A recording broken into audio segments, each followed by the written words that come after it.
por isso que se faz o segmento de laboratório. Porque o segmento de laboratório vai mostrar antes para a gente da evolução. Porque a gente, infelizmente, quando a gente começa a ler, diz na maioria dos casos, passará da base. Porque isso você está lendo no material velho. Aconselho ler nos livrinhos da Brava. A internet não tem filtro, gente. Precisa tomar cuidado. A internet é ótimo, mas a gente tem que lembrar que quando a gente lê na internet não tem filtro. Vocês não botam lá um assunto, vai vir desde uma coisa escrita por um fulano excelente, até um comentário de alguém que está xingando a do outro. Eu anotei que na maioria dos pacientes a parte crônica da doença se transforma, depois de algum tempo, em uma fase mais difícil de ser controlada e mais problemática para o paciente. Isso provavelmente está nos livros antigos. Bom, então nós temos a leucemia linfóide crônica. A leucemia linfóide crônica é a mais comum das doenças linfoproliferativas crônicas, é muito comum, acontece no idoso. Criança não tem essa doença. Tem criança, claramente o jovem. O doente mais novo que eu tenho com essa doença tem 40 anos. Mas é raro, realmente é 65 por aí. 10% só lá em pacientes com menos de 50. A incidência é 5 casos por 100 mil habitantes por ano. Se acredita no Brasil 1.500 casos, era 1.000 então, desculpa, não precisa conta errada, porque aqui dá 1.500 casos novos ao ano. 30% dos casos de leucemias entre ocidentais. E ninguém sabe por quê. Os japoneses são meio protegidos aí dessa doença. Eles têm incidência muito baixa entre os asiáticos. Deve ter alguma coisa genética aí.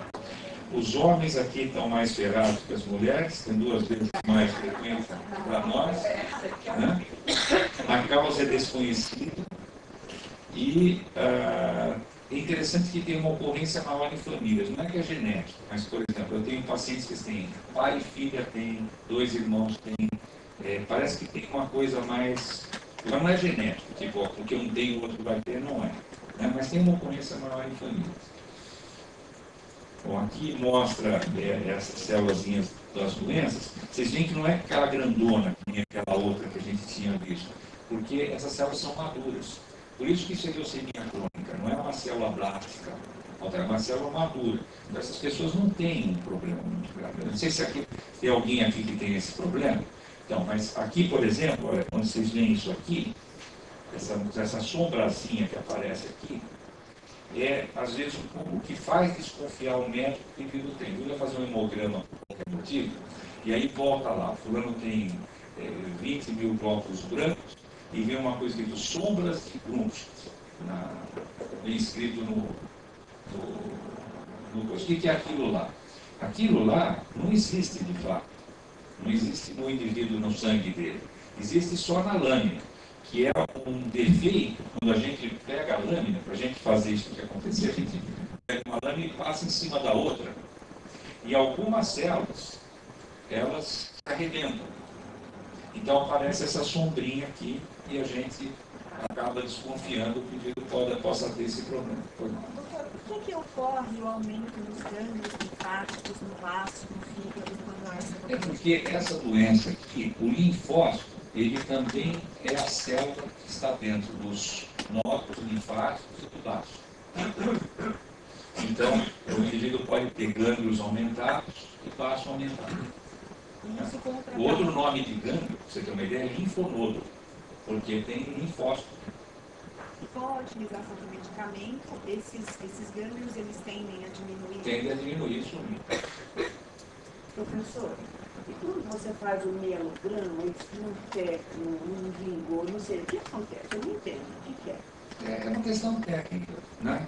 Que a gente precisa colher um material de dentro do osso. Né? A gente não está enxergando o que a gente está mexendo lá dentro. Né? E às vezes a gente puxa um material que não é representativo. Isso é técnico. É um problema técnico. Não quer dizer nada para o doente. É um defeito técnico. Pode ser que colha do outro lado e dê certo. É porque dentro de um mês foram feitos todos, 2 saíram negativos. Foram negativos, eu nem não sei o que quer dizer.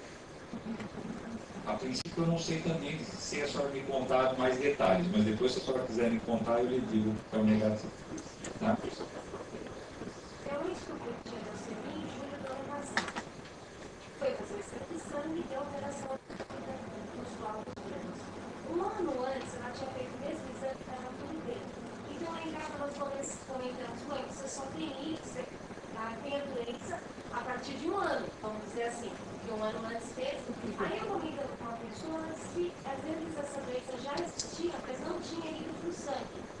Eu falei para nós somos ossos. Isso não pode acontecer. Ela pode ter isso há muitos anos, só que não sabe, não está nos ossos. Olha, são muitos anos, mas alguns anos, pode ser ou poucos anos ou alguns meses. Pode demorar ou não aí ao sangue? E ao sangue. Aqui vocês veem essa coisa da idade, né? Que eu fiz aqui mesmo gráfico. Olha, que não acontece nada em criança. Aqui nem embora, nem tem pertinho, mas zero. 0, 0, 0, 0, 0, que a partir dos 40 anos começa a aparecer. Olha o idoso. O idoso chega a ter, 30 casos para cada 100 mil habitantes. Né? Bom, e quando é que a gente trata? A gente não trata todo mundo. Tem gente que eu contei para vocês sobre a gente não trata. A gente trata só as pessoas que têm rápido aumento na contagem dos linfócitos no sangue, pessoas que têm aumento do tamanho dos gânglios linfáticos, que foi a outra questão, pessoas que têm aumento do tamanho do baço, pessoas que pioram a anemia, pessoas que têm diminuição na contagem das plaquetas ou pessoas que têm sintomas. Senão a gente não trata a leucemia linfóide, a gente fica só acompanhando. Tá? E tem alguns... Oi.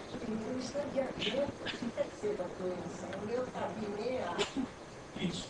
O estadiamento é o seguinte, tem alguns dados que dizem para a gente se a doença ela está mais adiantada ou menos adiantada. Então, por exemplo, se o indivíduo tem gânglio sobre o pontinho, se o indivíduo tem muito leucócito sobre o pontinho, se o indivíduo tem plaquetopenia, caiu plaqueta sobre o pontinho.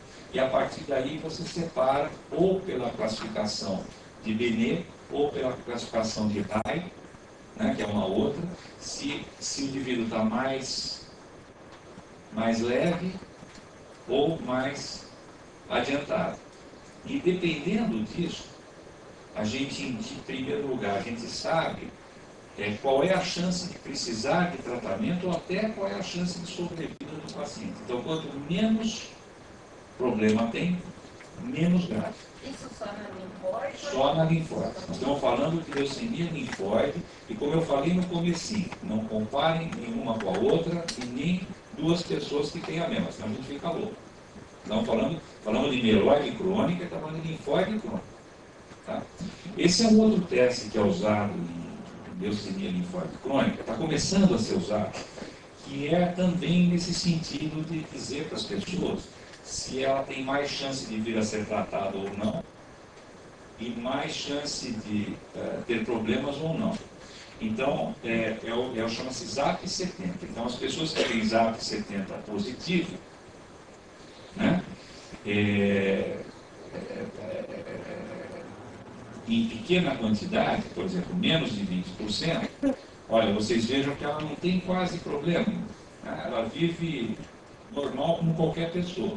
Enquanto aqueles que têm o ZAP70 em número alto, né, eles têm uma possibilidade menor. Mas mesmo assim, olha o que nós estamos falando aqui. Aqui é anos depois do diagnóstico. Pessoas que... Essa é uma doença que o indivíduo raramente morre dela. Né? Geralmente a gente diz que morre com ela. Exatamente. Bom, aqui a questão do tratamento. Então, em primeiro lugar, a dúvida é quando tratar, né? É aquilo que nós conversamos. Tem um remédio oral que se usou muito no passado, mas até hoje ainda se usa, que é o Prolanducil, Leukeran, um comprimido.